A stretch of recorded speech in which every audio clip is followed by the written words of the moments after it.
Hello everyone. So we are going to move on today. As you can see, I'm going to have you practicing a little bit on this 8th grade skill, and it's going to be on writing linear functions, word problems. So you're going to make use of y equals mx plus b again. Keep in mind that words that are connective words as per and each and every, those are words that are going to be applied as a slope. And anything that you have before you get started. So any initial amount, any amount of money you already have, any flat rate or any startup fees, those are your y-intercept pieces. So the best way for us to do this is just to move through it and see if we can help you make sense of it.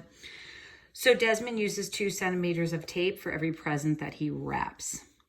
Write an equation that shows the relationship between the number of presents, x, so they're declaring x to be the number of presents, and the tape used, y.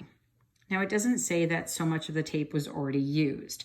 If some of the tape was already used, then we would have a y-intercept in this, but that's not the case of what's happening here. So we're just going to have a direct relationship between, and this is kind of we did this last year actually with direct variation and proportional relationships. We did a little bit of it before we left for our school closure, but so you're going to do, they're doing 2 centimeters per x. So let's just make sense of it.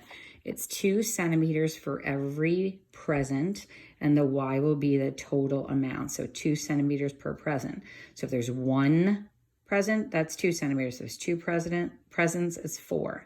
And then we'll just kind of move ourselves along a little bit. Okay, and this looks like it's direct variation again. There's no initial starting here. Ethan jars 5 liters of jam every day. Which equation, write an equation that shows the relationship between the days, which is x, and the jam made, which is y. So they're telling you every day. So it's going to be 5 every day, and the days are x. So you know that's your slope piece. So it's going to be 5x. And because nothing was done prior to that, it's just going to be y equal to 5x. All right. Okay, and again, you know, this is nice the way they're building this up. They're just focusing on slope so you can see it.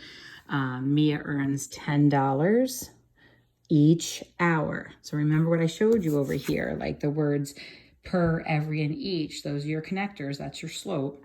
That connects to your variable, your input.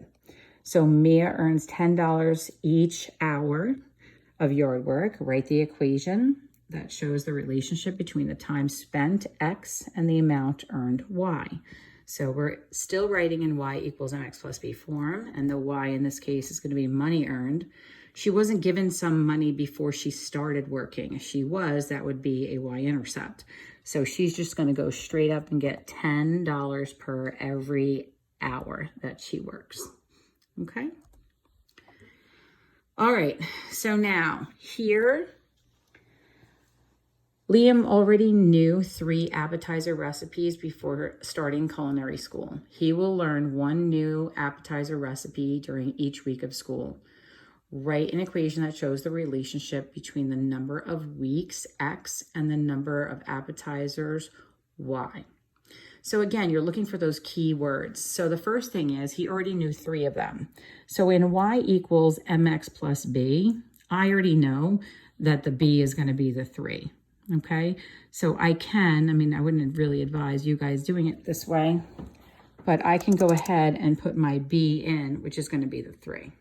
Okay, I'm just going to move the cursor back here for a second, and he's going to learn 1 each week, and x is going to be that week. So it's going to be 1x, and then you're going to add in the 3 he already knew. The 3 he already knew, okay? Now this one here is a person can pay $5 for a membership to the art museum.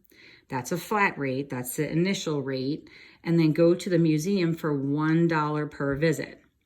Write that equation. So in this case, it's still y equals mx plus b. Your b is the $5, that's a flat rate, okay? And that will get added to, gosh, I keep doing that. That will get added to your X term. And they're telling you it's going to be $1 per visit, and the number of visits is your X. So that's going to be 1X. And you know, it's best if you don't have a lot of unnecessary space in there, but I think it takes it anyway. Okay. So Marie reads 3 books each month. There you go. So now we know that that's going to be our slope piece there. As part of our book club, write the equation that shows the relationship between the month's X and the total Y. So it's going to be Y equal to, she didn't already have a bunch of books read, so she's just going to do 3 books each month. Okay. All right, last one I'm going to do with you. Connor writes 2 pages per hour.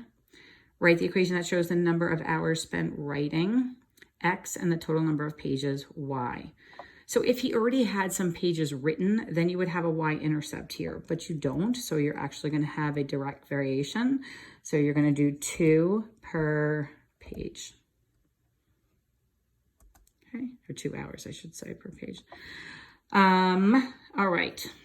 Let's do this one last one. I know I said I'd do the last one before, but this is so much fun.